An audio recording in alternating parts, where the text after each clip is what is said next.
The World Health Organization chief scientist Soumya Swaminathan has said that the WHO is likely to take a decision on emergency use listing of Bharat Biotechs Covid19 vaccine Covaxin within 4 to 6 weeks. Speaking at a webinar organized by the Center for Sciences and Environment on Friday, Soumya Swaminathan said that WHO is reviewing the data for Covaxin being uploaded on the health body's portal by vaccine maker Bharat Biotech. The EUL is basically a license from the WHO to the company to make their vaccine available to the people affected by a public health emergency. 3 militants were killed in an encounter with security forces in Anantnag district of Jammu and Kashmir on Saturday afternoon. The encounter took place in Kawarigam area of Anantnag. The militants were killed in a joint operation conducted by the Indian Army, the Jammu and Kashmir Police and the Central Reserve Police Force. Sources said that the encounter broke out in a village while the security forces were acting on a tip-off about presence of militants there. As the area where they were suspected to be hiding was being cordoned off, the militants started fighting at the security forces. The trio was killed following a brief gunfight. The Delhi Police Special Cell has seized 354 kilograms of good quality heroin worth Rs 2,500 crores and busted a huge international drug syndicate. 4 people, 3 from Haryana and 1 from Delhi, have been arrested so far in the case. This is one of the biggest consignment of drugs to ever be caught by the Special Cell and one of the largest drug syndicates to be exposed. The police are investigating an angle of narco-terrorism in the case. Interrogation of suspects is currently underway. Karl, a YouTuber originally from New Zealand, alleged that the Indian government has blacklisted him and blocked his entry to the country. Responding to these allegations, government sources said that Karl was blacklisted for violating multiple visa norms, including doing business on a tourist visa.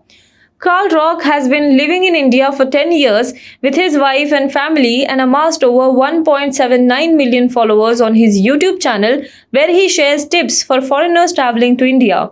On Friday, he uploaded a YouTube video titled "Why I Haven't Seen My Wife in 269 Days", in which he claimed that he had been separated from his wife Manisha Malik and her family as a result of being put on the Government of India's blacklist.